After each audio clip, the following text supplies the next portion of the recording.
الحمد لله رب العالمين والصلاة والسلام على حبيبه محمد وآله وصحبه أجمعين. أعوذ بالله من الشيطان الرجيم. بسم الله الرحمن الرحيم.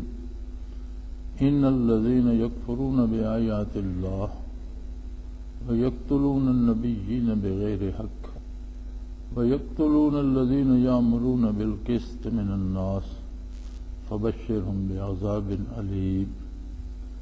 أولئك الذين حبطت أعمالهم في الدنيا والآخرة وما لهم من ناصرين. ألم تر إلى الذين أوتوا نصيبا من الكتاب يدعون إلى كتاب الله ليحكم بينهم ثم يتولى فريق منهم وهم معرضون. ذلك بأنهم قالوا لن تمسنا النار إلا أياما معدودات وغرهم في دينهم ما كانوا يفترون. فكيف إذا جمعناهم ليوم لا ريب فيه ووفيت كل نفس ما كسبت وهم لا يظلمون. اللهم سبحانك لا علم لنا إلا ما علمتنا إنك أنت العليم الحكيم. مولاي صل وسلم دائما ابدا على حبيبك من زانت به الرسل. ان الذين يكفرون بآيات اللہ،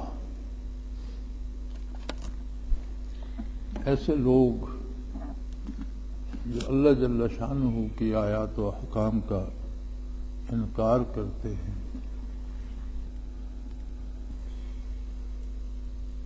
وَيَقْتُلُونَ النَّبِيِّينَ بِغَيْرِ حق، اور پھر اللہ کے نبیوں کو ناحق قتل کرتے ہیں. وَيَقْتُلُونَ الَّذِينَ يَأْمُرُونَ بِالْقِسْطِ مِنَ النَّاسِ، یہاں تک کہ لوگوں میں سے جو بھی حق کی بات کرے، بھلائی کی تعلیم دے، اسے قتل کر دیتے ہیں. فَبَشِّرْهُم بِعَذَابٍ أَلِيمٍ، ایسے لوگوں کو یہ بات بتا دیجئے کہ ان کا انجام بہت دردناک ہوگا، انہیں اللہ کا بہت دردناک عذاب نصیب ہوگا. بنیاد ہے احکام الہی کا انکار. اگرچہ آیات میں منکرین جو اہل کتاب میں سے تھے اور جنہوں نے حضور نبی کریم صلی اللہ علیہ وآلہ وسلم کی نبوت کا انکار ہی نہیں کیا، بلکہ منکرین کی امداد اور معاونت کرتے رہے اور مشرکین کو بھی اعتراضات سکھاتے رہے اور ہر طرح سے علمی اور عملی طور پر بھی اسلام کا راستہ روکنے کی کوشش کرتے رہے. نزول آیات کا سبب اگرچہ وہ ہیں، لیکن قرآن حکیم خطاب ساری انسانیت کو کرتا ہے اور سارے زمانوں کے لیے، ہمیشہ کے لیے ہے. اس زمانے کے لیے بھی تھا، آج کے لیے بھی ہے اور آئندہ زمانوں کے لیے بھی ہے. تو قرآن حکیم کی تمام باتیں اصولی ہوتی ہیں. وہ لوگ ان آیات کا مصداق تھے، لیکن اگر کوئی بعد میں آنے والا بھی اپنے کردار اور اپنے عمل سے اس طرح سے اپنے آپ کو ثابت کرے تو عند اللہ ویسے ہی لوگوں میں وہ شمار کیا جائے گا. ایسے لوگ جو اللہ کی آیات کا یا احکام الہی کا انکار کرتے ہیں، انکار دو طرح سے ہوتا ہے. ایک انکار تو یہ ہے کہ سرے سے ماننے سے ہی انکار کر دے، یہ تو صریح کفر ہے. اور ان کے پاس پہلے سے اللہ کی کتابیں نازل کردہ موجود تھیں، تورات بھی، انجیل بھی.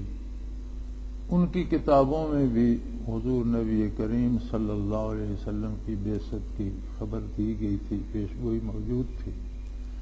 تو حضور اکرم صلی اللہ علیہ وسلم کی نبوت کا انکار یا قرآن کا انکار صرف قرآن کا اور آپ صلی اللہ علیہ وسلم کی نبوت کا انکار نہیں تھا، بلکہ وہ اپنی کتاب کے بھی منکر ہو رہے تھے، اور جو کچھ ان کی کتابوں میں تھا اس کا بھی انکار کر رہے تھے۔ دوسرا یہ ہوتا ہے کہ آدمی زبانی انکار تو نہ کرے لیکن ان پر عمل نہ کرے، اس کا عمل اپنی پسند کا ہو اور احکام الہی کی پرواہ نہ کرے، تو یہ بھی انکار ہی شمار ہوتا ہے۔ اگرچہ اس پہ علماء حق نے کفر کا فتویٰ نہیں دیا اور اسے فسق میں، گناہ میں شمار کیا ہے، لیکن کفر کی بنیاد جرم پر اور گناہ پر ہی ہوتی ہے۔ کوئی شخص نیکی کرنے سے یا اللہ کی اطاعت کرنے سے اس منزل تک نہیں پہنچتا۔ کفر ایک ایسی منزل ہے جس تک پہنچنے کے لیے بنیاد گناہ ہی بنتے ہیں، یعنی عملاً اگر آدمی تعلیمات الہی کا انکار کرتا ہے اپنی عملی زندگی میں، جس کا آج کل ہم اللہ ہمیں معاف فرمائے شکار ہو رہے ہیں کہ قرآن حکیم نے سود کھانے کو اللہ کے رسول صلی اللہ علیہ وسلم سے اعلان جنگ قرار دیا، ہم بڑے مزے سے کھا رہے ہیں۔ پہلے اعتراض ہوتا تھا کہ نظام ہی سارا سودی ہے، لیکن جب سے بلا سودی نظام بھی رائج ہوا ہے تو کتنے لوگ ہیں جنہوں نے سود لینا چھوڑ دیا ہے، اکثریت تو اسی میں ملوث ہے۔ اسی طرح سے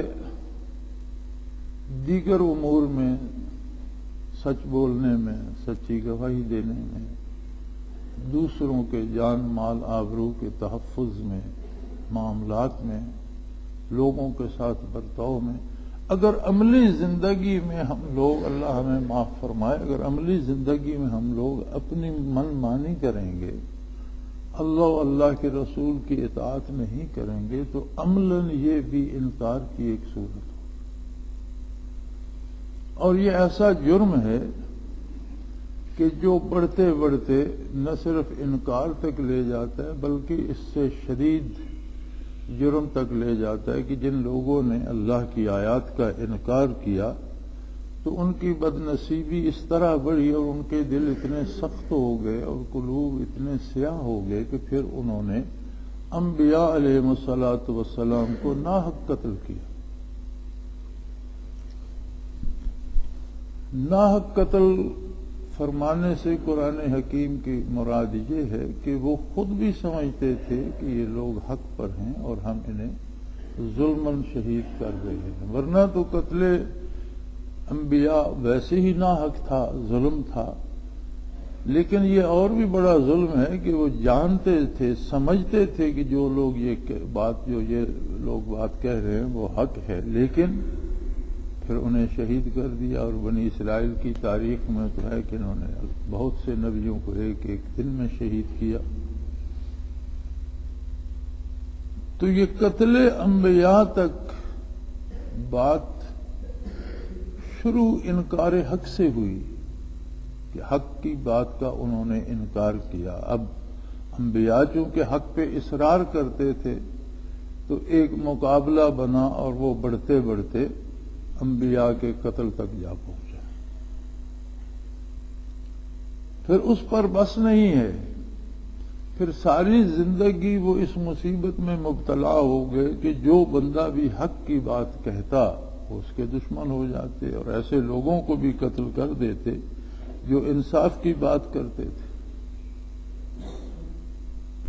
یعنی اللہ کے احکام کا انکار جو ہے یہ اتنی بڑی مصیبت ہے کہ اپنے بعد پھر بے شمار ایسے گناہوں میں مبتلا کر دیتا ہے جن کی تلافی ممکن نہیں ہے۔ اللہ کریم کی رحمت بہت وسیع ہے اور انسانی گناہ اسے عاجز نہیں کر سکتے۔ اگر انسان زمین و آسمان کے درمیان کو گناہوں سے بھر دے تو بھی ایک توبہ کافی ہے، اور اللہ قبول فرمائے تو ایک توبہ اس سب کی معافی کے لیے کافی ہے۔ لیکن بعض جرائم ایسے ہوتے ہیں، بعض گناہ ایسے ہوتے ہیں کہ جو ناقابل معافی ہوتے ہیں، جو توبہ کی توفیق بھی سلب کر لیتے ہیں اور دلوں پر مہر ہو جاتی ہے، ختم اللہ علی قلوبہم وعلی سمعہم وعلی ابصارہم غشاوہ ولہم عذاب عظیم، دلوں پر مہر کر دی گئی، ان کے کانوں پر پردے ڈال دیے گئے، آنکھوں پر پردے ڈال دیے گئے، نہ وہ حق سنتے ہیں، نہ سمجھتے ہیں، نہ ان کے دل قبول کرتے ہیں۔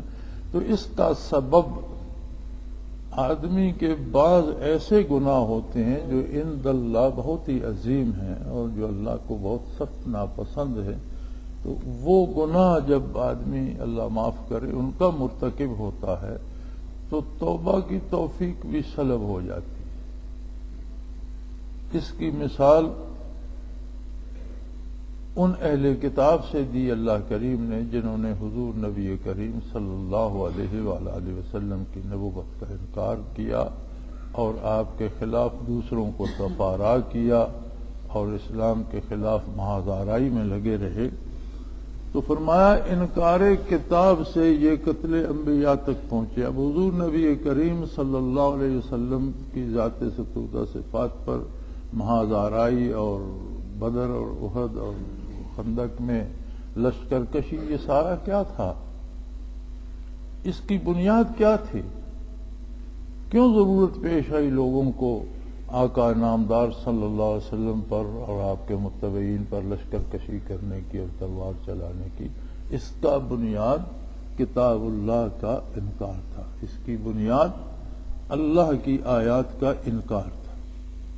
کتاب اللہ کا انکار انہیں اس درجے تک لے گیا کہ وہ شمشیر وقف ہو کر آقا نامدار صلی اللہ علیہ وسلم کے خلاف صفا رہا۔ تو اگر عملاً بھی اور زبانی بھی انکار ہی کر دیا جائے تو انسان کو وہ گناہ کی کس دلدل تک لے جاتا ہے۔ اسی طرح دیکھنا یہ چاہیے کہ نتائج جو مرتب ہوتے ہیں وہ عمل پہ مرتب ہوتے ہیں، کہنے پہ مرتب نہیں ہوتے۔ ایک عام سی مثال ہے، کوئی بندہ سارا دن کہتا رہے کہ میں نے کھانا کھا لیا، میں نے کھانا کھا لیا، اس کے کہنے سے اس کی بھوک نہیں دور ہوگی، اس کا پیٹ نہیں بھرے گا جب تک عملاً وہ کھانا کھائے گا نہیں۔ نتیجے تو عمل پہ مرتب ہوتے ہیں۔ ایک آدمی پیاسا ہے، اب وہ رات دن یہ وظیفہ کرتا رہے میں نے پانی پی لیا، میں نے پانی پی، اس کے اس اعلان سے اس کی پیاس نہیں بجھے گی۔ جب پانی پیے گا، عمل کرے گا، پیاس بجھ جائے گا۔ تو اگرچہ آدمی کہتا رہے میں انکار نہیں کرتا، میں مانتا ہوں، لیکن نتائج عمل پہ مرتب ہوتے ہیں۔ جب عملی زندگی میں وہ انکار کرے گا، عمل اس کے خلاف کرے گا، احکام الہی کے اور نبی کریم صلی اللہ علیہ وسلم کی سنت کے خلاف عمل کرے گا تو نتائج عمل پر مرتب ہوں گے۔ علماء حق گناہوں کو تقسیم کرتے ہیں، گناہ کبیرہ کیا ہے، گناہ صغیرہ کیا ہے،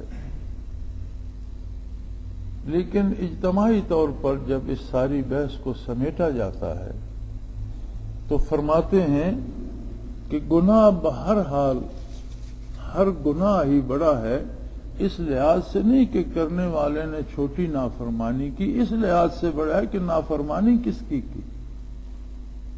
چھوٹی نافرمانی بھی کی تو کس ہستی کی اللہ کی نافرمانی کی، اللہ کے رسول صلی اللہ علیہ وسلم کی نافرمانی کی، تو گناہ چھوٹا نہیں ہوتا۔ بتقاضائے بشریت انسان سے غلطی ہو سکتی ہے اور اللہ کریم کی رحمت انسانی غلطیوں کو معاف کرنے کے لیے بہت وسیع ہے، لیکن وہ شخص جسے احساس ہو جائے کہ میں نے غلط کیا ہے، پھر توبہ کرے، اللہ سے استغفار کرے، معافی مانگے اور دعا کرے کہ اللہ مجھے اس گناہ سے بچنے کی توفیق عطا فرما اور مجھے اپنی اور اپنے حبیب کی اطاعت کی توفیق عطا فرما، تو یہ تو مداوع علم ساتھ ہوتا رہتا ہے۔ نبی کریم صلی اللہ علیہ وسلم نے فرمایا کہ دن میں کم از کم 100 بار استغفار ضرور پڑھ لیا کرو، کہ ایسے گناہ بھی ہم سے ہوتے رہتے ہیں جن کی ہمیں خبر ہی نہیں ہوتی۔ ایک حدیث شریف میں ارشاد ہے ایک آدمی نیک عمل کرتا رہتا ہے لیکن کبھی اس کی زبان سے ایک جملہ ایسا نکل جاتا ہے جو اس کے لیے اس کے دوزخ جانے کا سبب بن جاتا ہے اور ساری نیکیاں تباہ کرتے ہیں۔ اور بعض اوقات ایسا ہوتا ہے کہ ایک آدمی کی زندگی تو بھلی نہیں ہوتی، خطا کار انسان ہوتا ہے، لیکن کبھی کسی موقع پر ایک جملہ ایسا اس کے منہ سے نکل جاتا ہے جو اللہ کو پسند آ جاتا ہے، اسے توبہ کی توفیق عطا کر دیتا ہے، اسے نیک کر دیتا ہے، اور وہ ایک جملہ اس کے جنت جانے کا سبب بن جاتا ہے۔ یعنی اس ایک جملے کے تو فعل توبہ نصیب ہو گئی، آئندہ زندگی بدل گئی، تو وہی ایک جملہ بخشش کا سبب بن گیا، یا کوئی ایک جملہ گستاخی کا ایسا نکلا جس پر اعمال سلب ہو گئے، توفیق عمل سلب ہو گئی، باقی کی زندگی گناہ کے سمندر میں چلی گئی اور وہ جہنم پہنچ گیا۔ تو معاملہ بہت نازک ہے کہ اللہ کے ساتھ ہے اور اللہ کے حبیب صلی اللہ علیہ وسلم کے ساتھ۔ تمام اعمال میں بنیاد ادب ہے، اور بارگاہ رسالت پناہی کے آداب قرآن کریم نے تعلیم فرمائے۔ ادب گاہست زیر آسماں از عرش نازک تر، یعنی ایسی ادب گاہ ہے کہ عرش عظیم سے بھی معاملہ نازک ہے۔ اگر غیر شعوری طور پر بھی حضور کی مجلس میں کسی کی آواز بلند ہو گئی تو فرمایا اس کے تمام نیکیاں سلب ہو جائیں گی اور اسے اللہ کی بارگاہ سے رد کر دیا جائے۔ جب یہ آیت کریمہ نازل ہوئی لا ترفعوا اصواتکم فوق صوت النبی، تو اس کے مخاطب میں اور آپ نہیں تھے، بہت بڑے عظیم لوگ تھے، وہ عظیم لوگ جنہوں نے مکہ مکرمہ میں قربانیاں دیں، 13 برس کی مکی زندگی میں مختلف مصائب جھیلے، وہ عظیم لوگ جو بدر و احد میں ہم رکاب رہے، وہ عظیم لوگ جن کے چہروں پہ اور جن کے سینوں پہ زخموں کے نشان تازہ تھے، وہ عظیم لوگ جنہوں نے مال جان اسباب اللہ کی راہ میں دے دیا۔ جب یہ تنبیہ کی جا رہی تھی تو مخاطبین اول وہ عظیم لوگ تھے کہ ساری نیکیاں بجا، ساری نیکیاں درست، ساری قربانیاں صحیح، لیکن اگر غیر شعوری طور پر بھی گستاخی ہو گئی بارگاہ رسالت پناہی میں تو پھر کسی کی نیکی کی کوئی قیمت نہیں۔ تو ماں و شمار تو کسی قطار میں بھی نہیں ہے، ہماری تو حیثیت کیا، ہم کس شمار قطار میں۔ پھر اگر ہم اتنی اس کم حیثیت کے باوجود اتنی جرأت کریں کہ ہم عظمت رسالت کو خیال میں نہ رکھیں اور زندگی کو حضور صلی اللہ علیہ وسلم کی سنت سے آزاد کر کے، دو ہی تو راستے ہیں، یا وہ راستہ ہے اللہ و اللہ کے رسول کا ہے اور اس کے باہر دوسرا راستہ شیطان کا ہے، تیسرا کوئی راستہ نہیں۔ یا ایھا الذین آمنوا ادخلوا فی السلم کافہ، اے ایمان والو۔ آپ اس آیہ کریمہ میں خطاب دیکھیں کہ مخاطب وہ لوگ ہیں جو کلمہ پڑھتے ہیں، جو دعوی ایمان رکھتے ہیں، جنہیں اللہ کی عظمت پہ ایمان ہے، اس کی توحید کو ماننے والے، نبی کریم صلی اللہ علیہ وسلم کی رسالت اور ضروریات دین کو ماننے والے آمنو تو وہی کہلائیں گے۔ انہی کو حکم ہو رہا ہے کہ تم نے ایمان کا دعویٰ تو کیا، ماننے کا اقرار تو کیا، لیکن عملی طور پر ادخلوا فی السلم کافہ، سارے کے سارے اسلام کے اندر آ جاؤ۔ کہہ دینا کافی نہیں ہے، عملی طور پر اندر آ جاؤ، اور اگر اسلام کی حدود کے باہر کوئی قدم رکھتے ہو تو فرمایا وَلَا تَتَّبِعُوا خُطُوَاتِ الشَّيْطَانِ، شیطان کے نقوش پا پر مت چلو، یعنی اسلام کے باہر جو راستہ بھی ہے وہ شیطان کا راستہ ہے۔ تو اللہ کریم معاف فرمائے، ہمیں اس کا اطلاق اور احتساب اپنی ذات کے حوالے سے کرنا چاہیے، اور اللہ کریم سے یہ توفیق مانگنی چاہیے کہ وہ ہمیں حضور نبی کریم صلی اللہ علیہ وسلم کی اطاعت کی توفیق عطا فرمائے۔ ہمارا زندگی کا کچھ ڈھب بدل گیا ہے، اور آج اگر معاشرے میں دیکھا جائے تو ہر انسان شاکی ہے، خود سے نالاں ہے، دوستوں سے نالاں ہے، رشتہ داروں سے نالاں ہے، حتیٰ کہ دین سے خفا ہے اور راضی اللہ پر بھی نہیں ہے۔ اور اگر ہم اپنی دن بھر کی دعائیں جمع کریں تو آپ خود اپنی دعاؤں کو کسی روز اپنا اندازہ کیجئے کہ دن بھر جو دعائیں دل سے نکلیں، یا جو دعائیں آپ نے مانگی، یا جو مانگنا چاہا، یا جو کسی بزرگ کے پاس گئے اس سے بات کی، کسی سے دعا منگوانی چاہی، کسی روز آپ انہیں ایک کاغذ پہ نقل کر کے دیکھیے، ہماری ساری دعائیں امور دنیا تک محدود ہو کر رہ جائیں۔ میری صحت درست ہو جائے، میرا روزگار بن جائے، میری دکان چل جائے، میرا بیٹا بیمار ہے، میرے بیٹے کا روزگار، سارا یعنی جو ہمارے امور دنیا ہیں، ہماری ساری دعاؤں کا مرکز وہ ہوں گے۔ لیکن میں نہیں سمجھتا کہ ہماری رات دن کی دعاؤں میں کہیں کوئی ایک دعا یہ بھی ہو کہ اے اللہ مجھے حضور کا صحیح اتباع کرنے کی توفیق عطا۔ اب یہ ایک دعا اگر ہم کر لیں تو دنیا و آخرت کے سارے معاملے حل ہو جائیں۔ دنیا کی پریشانیوں کا حل بھی اتباع رسالت ہے، آخرت کی پریشانیوں کا حل بھی اتباع رسالت صلی اللہ علیہ وسلم۔ وہ ایک دعا جو کرنی چاہیے، میں یہ سمجھتا ہوں کہ بہت کم لوگ ہوں گے جو یہ ایک دعا کرتے ہوں گے، یہ کراتے ہوں گے۔ اور بڑی عجیب بات ہے کہ جب ہم اللہ سے برکات چاہتے ہیں اور اس کی اطاعت نہیں کرتے تو یہ سوال ہی عجیب سا ہو جاتا ہے، ایک بے ڈھنگا سا سوال ہو جاتا ہے کہ اے اللہ ہم تیری نہیں مانتے لیکن تو ہماری بات مان۔ کلیہ ہی بدل جاتا ہے کہ وہ حاکم مطلق ہے اور ہمیں ہر حال میں اس کی اطاعت کرنا ہے۔ اصول یہ ہے کہ اللہ حاکم مطلق ہے، کوئی شرط نہیں لگائی جا سکتی اس کے ساتھ کہ میں تیرا یہ کروں گا اس لیے تو میرا یہ کر دے، یہ ناجائز ہے۔ وہ حاکم مطلق ہے، ہم کچھ کریں نہ کریں اس کی اطاعت کے سوا چارہ ہی نہیں۔ عملاً ہم یہ کرتے ہیں کہ ہم تو آپ کی بات نہیں مانیں گے اللہ میاں، آپ ہماری مانیے۔ تو پھر ایسی دعاؤں میں کیا اثر آئے گا، اس کا کیا نتیجہ ہوگا؟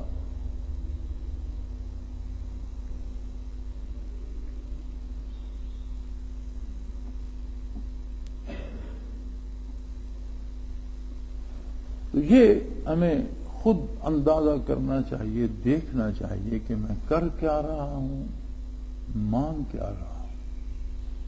یوں تو ہر شے اللہ ہی سے مانگنی ہے، وہی دینے والا ہے۔ اور نبی کریم صلی اللہ علیہ وسلم کا ارشاد ہے، ارشاد علی کا مفہوم ہے کہ جوتی کا تسمہ ٹوٹ جائے تو بھی اللہ کی بارگاہ سے مانگو، چھوٹی سے چھوٹی چیز بھی اسی سے مانگو، بڑی سے دنیا بھی اسی سے مانگنی ہے، پریشانیوں کا حل بھی اسی سے مانگنا ہے، بیماری کے جواب میں صحت بھی اسی سے مانگنی ہے۔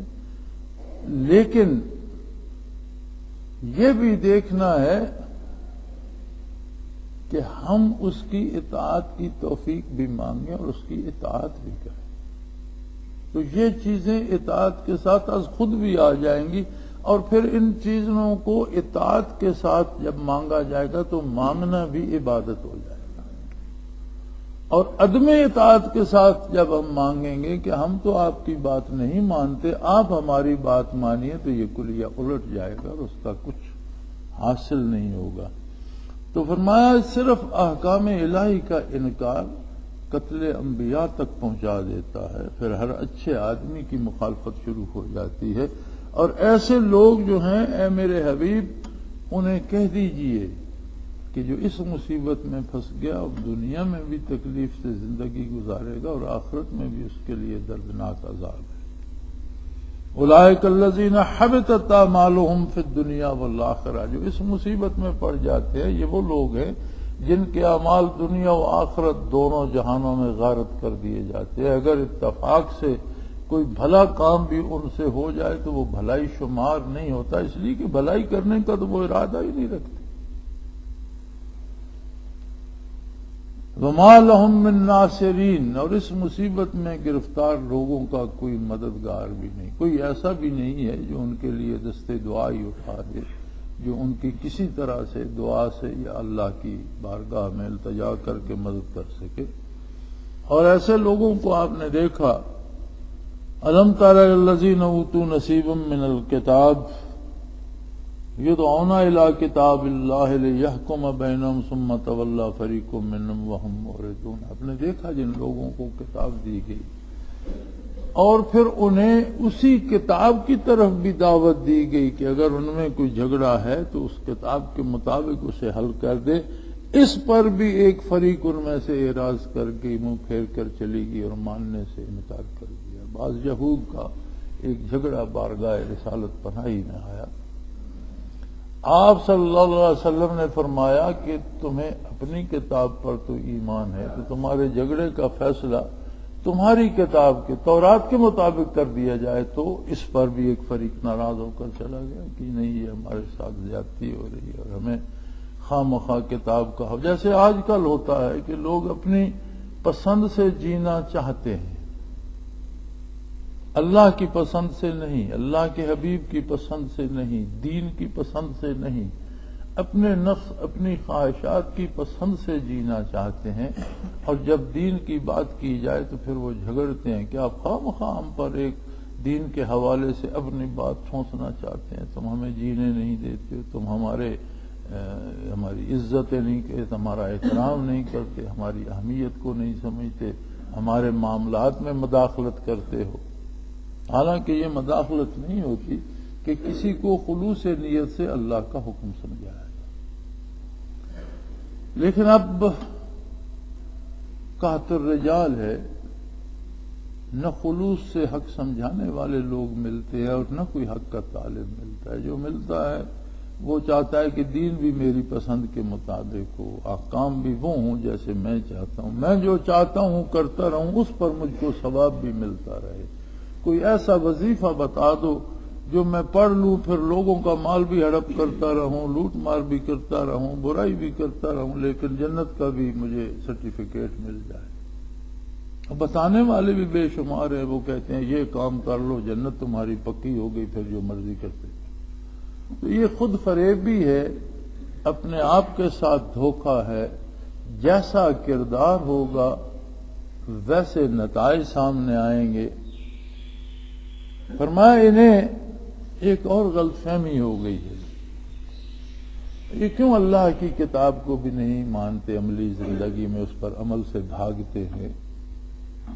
ذالک بأنہم قالوا لن تمسنا النار الا ایاما معدودات، یہ کہتے ہیں کہ یہ ہمیں تو دوزخ چھوئے گی نہیں، اور اگر کسی جرم کسی گناہ کے بدلے چند روز جانا بھی پڑا تو چند دن کے لیے چھوٹا موٹا عذاب ہوگا اور نجات ہو جائے گی۔ وغرہم فی دینہم ما کانوا یفترون، ان کے ان جھوٹے خیالوں نے، ان کی ان افتراء پردازیوں نے انہیں دین میں دلیر کر دیا ہے، دین کی اطاعت سے گریزاں ہیں، دین پر عمل نہ کرنے میں دلیر ہو گئے ہیں، کہ ان کے ذہنوں میں یہ بات آ گئی ہے کہ اب تم نے یہ کام کر لیا جنت تو تمہاری ہو گئی، دوزخ میں تو تمہیں جانا نہیں ہے، موج کرو۔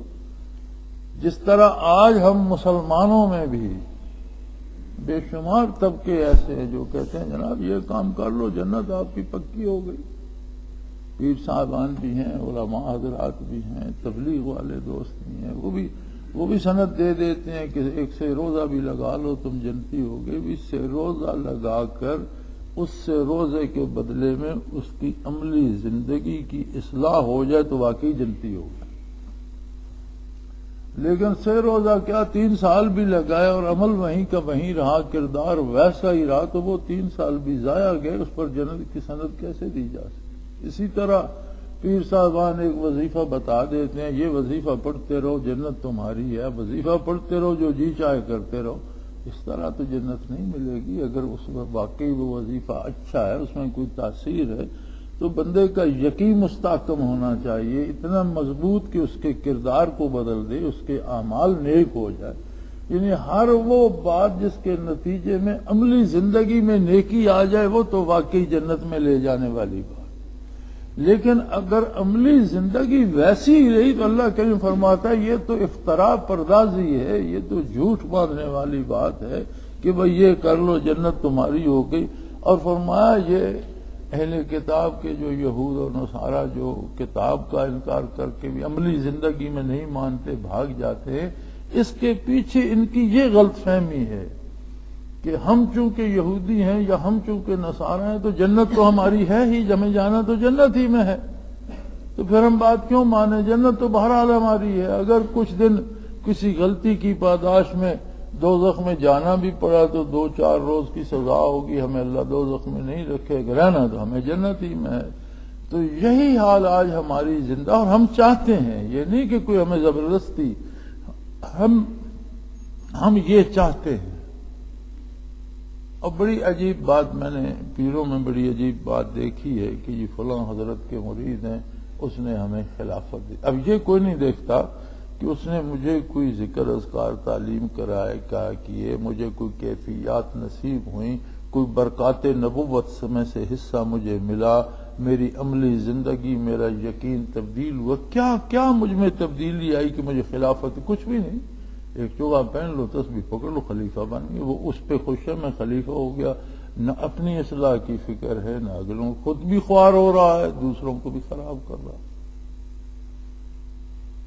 اور اس خود فریبی میں مبتلا رہنا چاہتا ہے، حالانکہ اسے پتا ہے اس کے اندر کچھ بھی نہیں، اسے پتا ہے اس کے پاس کوئی کیفیت نہیں، لیکن اس پہ خوش ہے میں خلیفہ ہوں۔ بھئی کس بات کا خلیفہ ہے، کس بات کی پیری ہے؟ اگر کوئی مثبت تبدیلی نہیں آتی عقیدے میں بھی، عمل میں بھی، کردار کی اصلاح نہیں ہوتی، تو کس بات کی پیری، کس بات کی خلافت؟ لیکن لوگ اپنے آپ کو دھوکہ دے کر خوش رہتے ہیں۔ تو فرمایا اس وقت کیا حال ہوگا، فَكَيْفَ إِذَا جَمَعْنَاهُمْ لِيَوْمٍ لَا رَيْبَ فِيهِ، اس وقت کیا ہوگا جب ان سب کو اس دن اکٹھا کیا جائے گا جس کے واقع ہونے میں کوئی ادنا سا شک نہیں۔ جب قیامت قائم ہوگی، سب کو اٹھ کر بارگاہ الوہیت میں پیش ہونا پڑے گا، تو اس وقت کیا ہوگا؟ ہماری جو سوچیں ہیں یا جو لوگوں نے جو جوڑ رکھا ہے کہ میں خلیفہ ہوں، میں پیر ہوں، میں جنتی ہوں، میں نے چلے لگائے، میں نے وہ وظیفہ کیا، فرمایا سارے جھوٹ کھل جائیں گے۔ وَوُفِّيَتْ كُلُّ نَفْسٍ مَا كَسَبَتْ، ہر آدمی کا جو کردار ہوگا اس پر اسے نتائج دیے جائیں، اس کے داموں پر نہیں، اس کے کہنے پر نہیں کہ میں پیر ہوں، میں فقیر ہوں، میں ولی ہوں، میں عالم ہوں، میں مقرر ہوں، میں نے یہ کیا، میں اس کے کہنے پر نہیں، عملی زندگی میں عملاً جو کچھ اس نے بھلا کیا یا اس نے کسی کا بھلا کسی کو سکھایا، ہر بندے کو انداز ہی عجیب ہے قرآن کریم۔ کیفا، کیا حال ہوگا اس وقت، کس قدر لوگ حیران ہوں گے، یہ جنہیں خوش فہمیاں ہیں کہ عمل کچھ بھی نہ کرو جنت ہماری پکی ہو گئی، جب یہ کہا جائے گا روز حشر کہ لاؤ ان کے اعمال کے دفتر، اور جو کچھ کسی نے کیے، کسی کے وہم لا یظلمون، کسی کے ساتھ زیادتی نہیں ہوگی، کسی سے زیادتی نہ کرو، لیکن جو کچھ اس نے کیا ہے اس پر نتائج مرتب کرو۔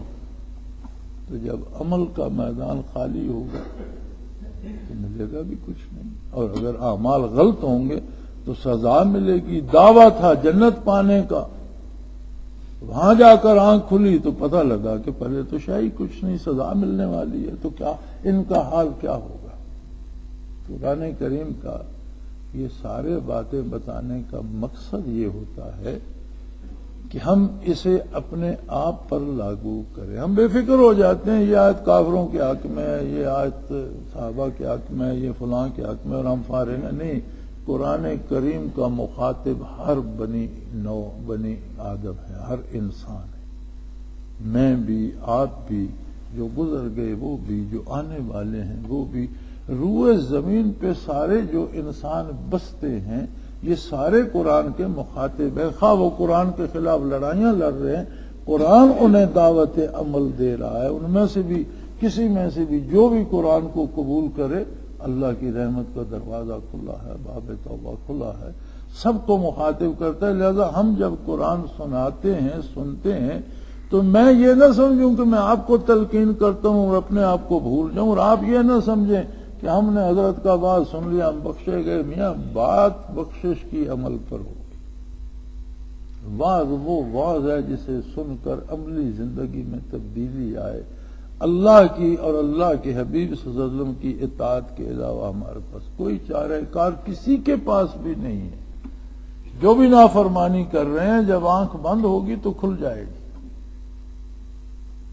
ہمارے ایک ساتھی ہوا کرتے تھے، ہم سبق ہوتے تھے ہمارے ساتھ، حضرت رحمۃ اللہ تعالی علیہ کی خدمت میں، بلکہ ہم سے پہلے کے تھے، تو وہ فرمایا کرتے تھے، کاشتکار آدمی تھے، پڑھے لکھے نہیں تھے، وہ فرمایا کرتے تھے کہ میاں جب قبر میں مٹی پر سر رکھ کر سر پر بھی مٹی ڈال دیں گے، قبر بند کر دیں گے تو پتہ تب چلے گا۔ اب کی باتیں چھوڑو، اس وقت کا خیال کرو کہ اس وقت کیا ہوگا، اس وقت سامنے کیا آئے گا، تو وہاں معاملہ اعمال پر ہوگا، اور اعمال کی بنیاد عقائد اور ایمان ہوتا ہے۔ ایمان میں اتنی قوت ہو، ایمان قلبی یقین کا نام ہے، اس میں اتنی قوت ہو کہ وہ بندے کو اللہ کے حبیب صلی اللہ علیہ وسلم کی اطاعت پہ پابند کر دے، اور اپنی کوشش، اپنی کاوش اور اپنی دعا میں یہ بات بنیادی طور پر رکھ لو کہ اگر صحت کے لیے بھی دعا مانگنی ہے تو پہلے سلامتی، ایمان اور توفیق عمل کی دعا مانگو اور پھر صحت کی دعا مانگو۔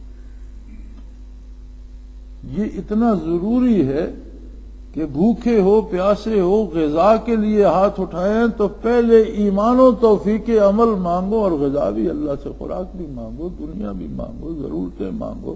ایک ولی اللہ مکہ مکرمہ میں تشریف فرما تھے اور تقریر کر رہے تھے کہ جو تکلیفیں آتی ہیں، بیماری آتی ہے، تو یہ بھی اللہ کی ایک نعمت ہے بھی اللہ کا احسان ہے کہ بہت سی، حضور کا ارشاد ہے کہ مومن پہ جو تکلیف بھی آتی ہے وہ اس کی گناہوں کی معافی کا سبب بن جاتی ہے، تو اس لحاظ سے وہ بھی نعمت ہوتی ہے اللہ کی۔ تو وہ اسی بات پہ، اسی موضوع پہ تقریر فرما رہے تھے۔ جب انہوں نے تقریر ختم کی تو ایک آدمی نے عرض کی کہ حضرت میں تو اس لیے حاضر ہوا تھا کہ میں تو بہت زیادہ بیمار ہوں اور بڑا عرصہ ہو گیا، تو میری شفا کے لیے دعا کریں۔ تو ایک مولانا جو وہ حالات لکھتے ہیں وہ فرماتے ہیں کہ میں بڑا حیران ہوا کہ دیکھیں ابھی تو حضرت فرما رہے تھے کہ بیماری اللہ کی نعمت ہے، اب یہ بندہ کہہ رہا ہے کہ میری بیماری دور کرنے کے لیے دعا کرے، تو اب کیا کرتے ہیں؟ گھنٹہ تو تقریر فرمائی کہ نعمت ہے تو اب پھنس گئے۔ تو فرماتے ہیں میں نے دیکھا حضرت نے ہاتھ اٹھایا، انہوں نے دعا کی، اللہ یہ بندہ تیری اس نعمت سے تھک گیا ہے، کمزور ہے، اس کی اس نعمت کو صحت کی نعمت سے بدل دے۔ بیماری بھی نعمت ہے، اس میں ناشکری نہیں کرتا، لیکن یہ کمزور ہے اللہ، اس میں قوت برداشت جواب دے گئی ہے، تو اس کی بیماری والی نعمت کو صحت کی نعمت سے بدل دے۔ ملنا تو سب وہیں سے ہے۔ آدمی کمزور ہے، بھوک میں تھک جاتا ہے، بے روزگاری میں تھک جاتا ہے، بیماری میں تھک جاتا ہے، تو شفا بھی مانگے، اس سے اپنی رحمت میں وسعت رزق بھی مانگے، لیکن ایمان اور توفیق عمل کے ساتھ، چونکہ یہ بنیاد ہے۔ اب صحت تو زندگی کے ساتھ ہے نا، زندگی نہیں تو پھر صحت کس کام کی؟ ایمان اور توفیق عمل زندگی ہے، باقی ساری چیزیں اس کے ساتھ چاہیے۔ اللہ کریم ہماری خطاؤں سے درگزر فرمائے، توفیق عمل، ایمان اور یقین محکم عطا فرمائے، اور گمراہ لوگوں کی تائید اور ان کے اتباع سے محفوظ فرمائے۔ وآخر دعوانا الحمدللہ رب العالمین۔